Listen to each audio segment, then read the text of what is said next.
बहुत गलत गल है रब वास्ते। कणक वधियां ने देखो बड़े किवें पै रहे कितना ज़्यादा नुकसान हो रहा। देखो तूफान किवें चलदा। केड़ी नाव सिंह देखो नुकसान के मुताबिक 100 चों तकरीबन 10% ही हले कणकां दा ਵੱਢ होईयां ने। कितना नुकसान हो रहा, किन्ने गड़े पै रहे हैं,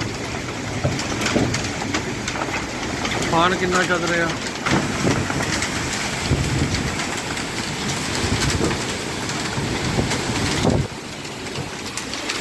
मैनूं ये डर लगता भी उरे खड़े किते चादरां ना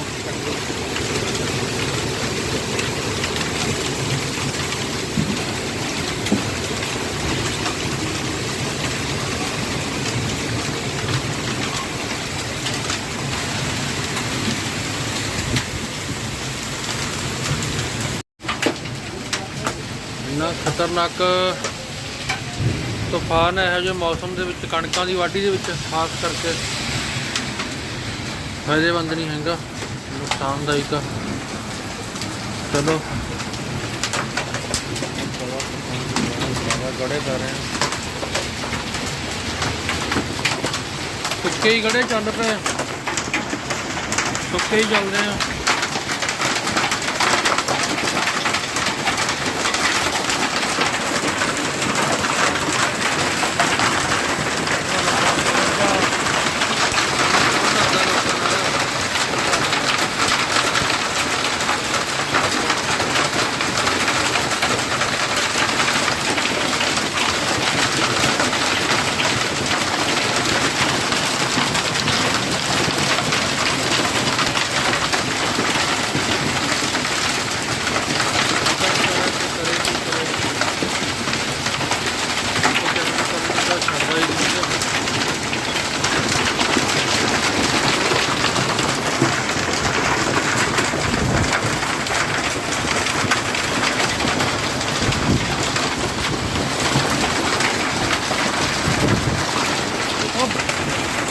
ਹੁਣ ਜਿਵੇਂ ਕੰਮ ਕਰਦੇ ਤੋਂ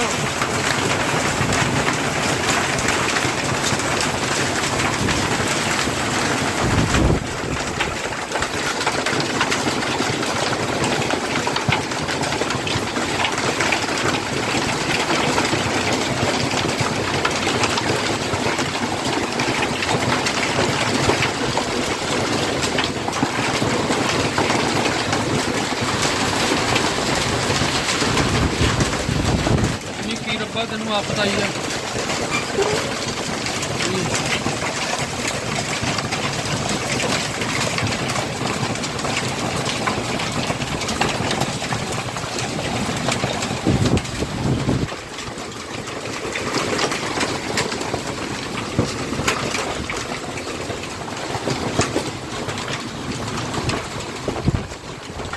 ओहो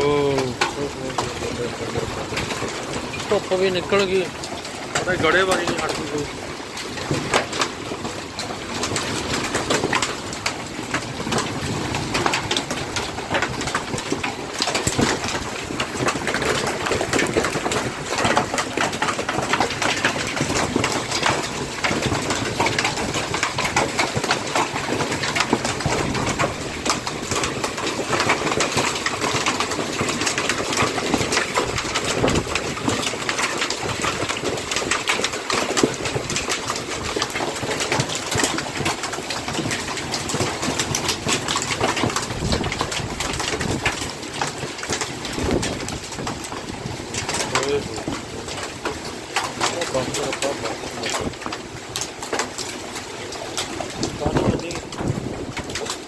ਸਾਨੂੰ ਇੰਨਾ ਧੱਕਾ ਕਰਦਾ ਕਿਸਾਨਾਂ ਨਾਲ ਭਰਾਵਾ, ਬਖਸ਼ਦੇ ਮੇਰਾ ਨੁਕਸਾਨ ਕਰਤਾ, ਛੱਡੀ ਨਾ ਕਿਸੇ ਨੂੰ ਕਾਹੇ ਜੋਗਾ।